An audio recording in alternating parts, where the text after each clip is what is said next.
So if you want to say your name. Okay, I'm Dr. Sayward Harrison. I'm an instructor in the psychology department at USC, and I'm a pediatric school psychologist by training. Sweet. Okay. So can you just tell us a little about your role in the schools?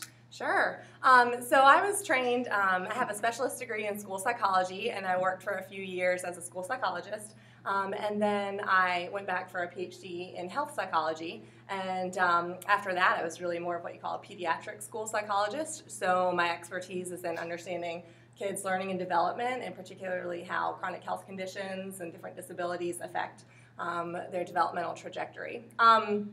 So my practice has all been as a classic traditional school psychologist, though. So I've worked for 6 years, if you include my internship experiences. 5 of those were in Guilford County Schools in Greensboro, North Carolina, and 1 was in Durham Public Schools in Durham, North Carolina. And in the schools, I held a number of different roles as the school psychologist. So throughout those years, I've worked from doing preschool assessment all the way up through being the school psychologist at the high school level. So it kind of shifts and changes a little bit every couple of years where I was practicing, which kept it interesting. And I did a lot of, first of all, assessment. So I provided psychoeducational evaluations to help teams determine if kids might have learning disabilities, attention deficit hyperactivity disorder, emotional disabilities, developmental delays, autism, and a number of other conditions. In addition, I did some therapy, so some individual and group therapy with students, and then served on intervention teams where we would develop behavioral and academic interventions for kids, collect data, and then use that data to determine if the interventions were working or not. I also have done a lot of behavioral consultation with parents and teachers, and done some other specialty roles. For instance, serving on crisis response teams for the district where we would respond in the case of suicide or student or faculty death, and also serving on autism assessment teams. Sounds like you have a lot of experience.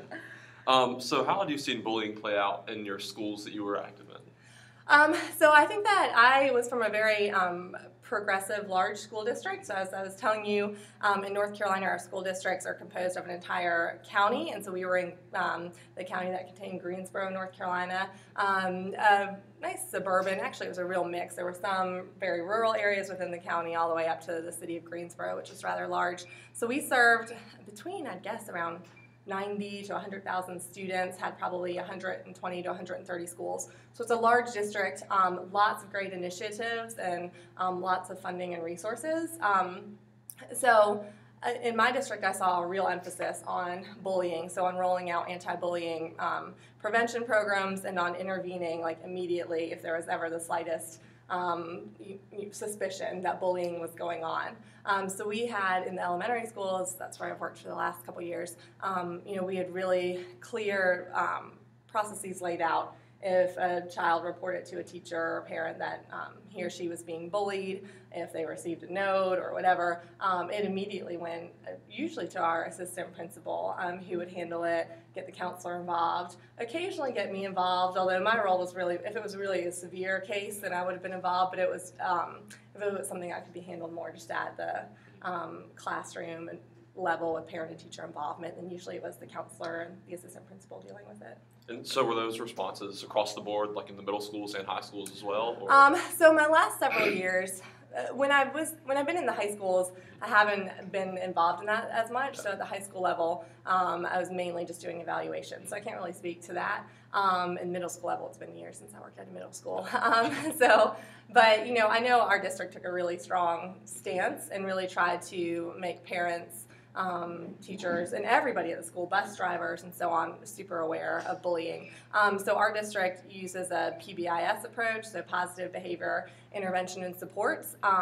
And so it's very clear what the expectations are for students, and that is across all school levels, across all school settings. So across all the classrooms have the same expectations, the bus has the same expectations, and so on. And I think having those clear school-wide and campus-wide expectations helped deal with bullying as well. So with the PBIS, what would that look like to a student going to school every day? What would they see? So coming into school at one of our schools, the first thing kids would see as they walk down the hall would be big signs that would have those school-wide rules posted, and the same rules, and they're very simple, and they're always a cute acronym that has to do with the school's mascot. So it might be like, respect others. A lot of times it's like, I can't think of a good one, but there are always things like respect others, work your hardest, something else and something else, and so those expectations are posted clearly, and then in each environment of the school, they're defined. Like respecting others, what does that look like in the cafeteria? It might look like using a low voice when you're speaking, cleaning up after yourself, offering assistance to others. So it was really neat because in the bathroom, in the cafeteria,